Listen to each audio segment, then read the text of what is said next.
Olá, tudo bem com você? Vamos hoje estudar os elementos da narrativa. Você se lembra do que é uma narração? Todo texto em que houver fatos sendo contados numa sequência lógico-temporal, haverá ali uma narrativa presente. Então, desde uma simples piada até um romance literário, uma novela, se nós percebermos, não é, a sequência de fatos a serem desenvolvidos com certos elementos que agora vamos identificar, poderemos chamar aquele texto de narração ou composição narrativa. Muito bem. Para achar esses elementos, nós vamos ler um poema de Manuel Bandeira. Observe desde o título até a estética do poema, o tamanho dos versos, a disposição dos versos no poema. Até isto vai ser importante para que nós analisemos esses elementos presentes. Veja comigo agora. João Gostoso era carregador de feira livre e morava no Morro da Babilônia, num barracão sem número. Uma noite ele chegou no bar 20 de novembro, bebeu, cantou, dançou. Depois se atirou na Lagoa Rodrigo de Freitas e morreu afogado. Você observou que o fato é simples. Manuel Bandeira leu mesmo a notícia de jornal que falava de um homem que se suicidou, que se atirou na Lagoa Rodrigo de Freitas. A partir desse fato, desse enredo, ele criou uma composição literária. E nós vamos observar no poema do Bandeira quais são esses elementos presentes. De novo, vamos observar o poema e falar ponto a ponto dos elementos. João Gostoso é o nosso personagem. Observem a escolha do nome, João. João é um nome comum, né? Comum no sentido quantitativo. Há muitos Joões, né, na nossa sociedade. Então, nós temos aí o João que era gostoso. O próprio sobrenome dele é um indicador de uma característica. O gostoso pode ter uma conotação sexual, né? Lembrar aquele malandro do morro. Nós temos aí já, através da escolha do nome e do sobrenome da personagem, a caracterização dessa personagem da qual nós vamos falar no texto inteiro. Quem ele era? Ele era carregador de feira livre. Vejam que já é um subemprego, né? Alguém não qualificado. E ele morava no Morro da Babilônia. Bom, morava no Morro da Babilônia num barracão sem número. Nós temos indícios de lugar. Morava onde? No morro, né? O Morro da Babilônia. E ele morava em que lugar? Em um barracão sem número. Observem que nós temos aí um João, que eu poderia dizer que é um personagem componente da massa do povo, que mora no morro, num barracão sem número, e, portanto, ele está aí diluído numa massa, não é? Entre tantos Joões, ninguém que se conhece ou que se pode apontar na sociedade.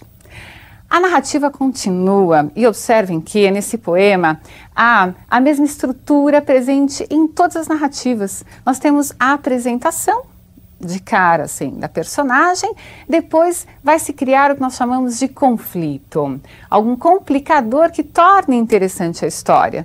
Uma noite, esse uma noite é um indicador temporal, é como se fosse era uma vez, não é? Então nós temos aí o Bandeira transformando era uma vez em uma noite, ele chegou no bar 20 de novembro.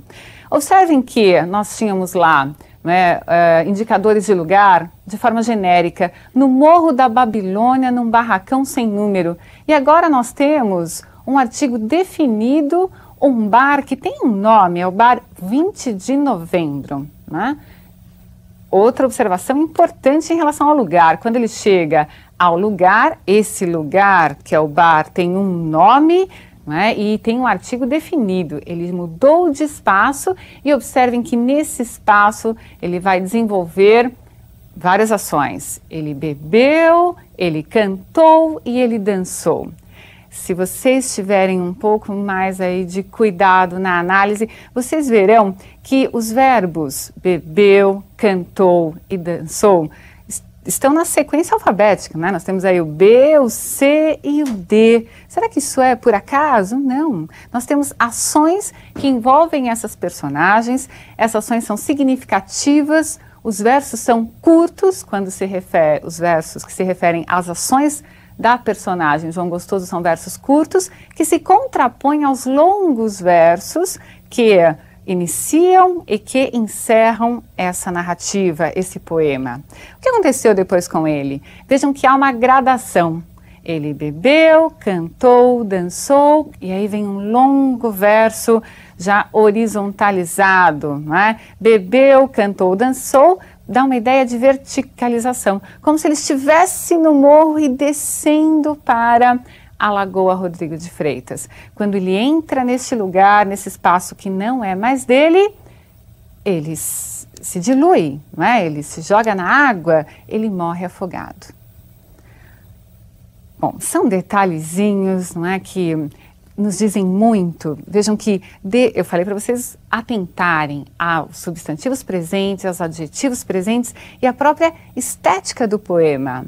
Há muito que se buscar num texto, quando é um texto bem escrito, e você, quando fizer a sua composição narrativa, deve também tentar explorar esses recursos, recursos visuais, recursos sonoros, que só enriquecem o seu texto. Vamos ver, vamos definir quais são então esses elementos da narrativa em um quadro sintético. Leiam comigo e observem em outras narrativas que nós vamos ainda estudar e naquelas que você já conhece e lê no seu dia a dia, reconheça esses elementos presentes na tela. O enredo é a trama da narrativa, a forma como se constrói o texto. Então, nesse caso, nós teríamos aí um homem que se suicidou, que se atirou na Lagoa Rodrigo de Freitas. Esse é o enredo. As personagens, aqueles que se envolvem na história, não é? Aqueles que praticam a ação. Nós podemos ter personagens principais e outros que estarão em torno dos principais, ajudando esse personagem principal em suas ações, que são os personagens secundários. Outro elemento importante da narrativa é o tempo, o momento em que ocorrem as ações. Esse tempo pode ser cronológico ou psicológico. Quando o tempo é cronológico, quando se pode marcá-lo em dias, horas, meses, anos. No nosso poema, por exemplo, indícios temporais são um dia, depois. Não é necessário que se precise esse tempo, não é? Um dia é uma generalização temporal, mas não há qualquer problema em relação a isso. É tal qual era uma vez que eu expliquei para você. O tempo psicológico se passa na cabeça da personagem, então é um tempo que não é medido. Um minuto pode parecer uma hora, não é necessário que se precise o tempo, já que apenas para a personagem, para o seu fluxo de pensamento, ele se faz importante. O espaço é essencial, onde estiver a personagem será a partir daí, decorrerão as suas ações. Então vejam aí, espaço é onde ocorrem as ações. Há uma relação direta entre a ação da personagem e o espaço em que ela está. Vejam o nosso João Gostoso, ele estava no morro, as indicações de espaço, onde ele morava, no Morro da Babilônia, num barracão sem número. Depois ele foi para o Bar 20 de Novembro, vejam lá que já é um espaço indicado, delimitado, demarcado. Depois ele passou por algumas ações e foi para um outro espaço que não era o dele, e lá nesse outro espaço de pessoas mais abastadas, a Lagoa Rodrigo de Freitas, ele se suicidou, ele morreu nesse espaço. E vejam que interessante, foi nesse espaço em que esse João Gostoso, que é o João Ninguém, não é, que faz parte da massa, se tornou finalmente alguém que virou notícia de jornal. Então o espaço aí foi decisivo para que esse João passasse a ter a sua existência na sociedade. De João Ninguém passou a ser o João que virou a notícia de jornal. E o narrador é aquele que conta a história. Então observe que nós teremos mais de um tipo de narrador.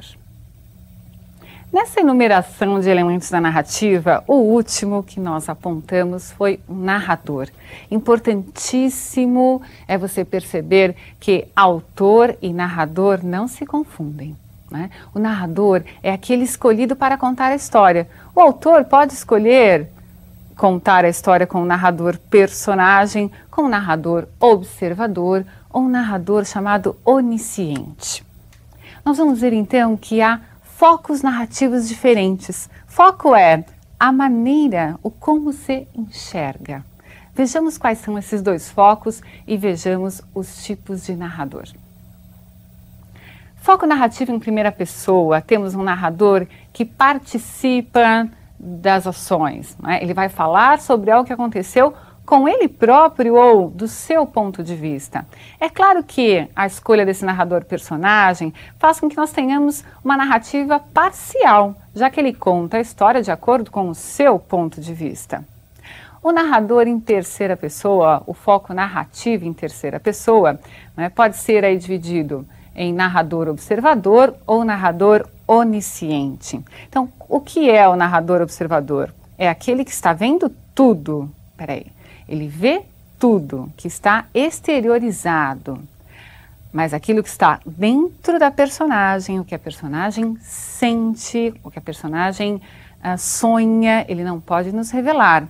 Enquanto que o narrador onisciente pode, inclusive, nos dizer quais são os pensamentos, os sonhos, as aspirações de uma personagem. Viram, então, dois focos narrativos, três tipos de narrador. E tende a haver uma coerência entre o enredo e o foco narrativo. Eu não posso escolher um narrador que seja em primeira pessoa, extremamente inteligente, intelectualizado e fale da sua vida usando um vocabulário, por exemplo, coloquial. Eu tenho de ter o cuidado de escolher o narrador segundo as características da personagem e segundo a forma como eu penso em desenvolver a história. Um outro elemento muito importante que nós vamos estudar com bastante cuidado numa próxima aula é o discurso. O discurso vai estar ligado também ao narrador.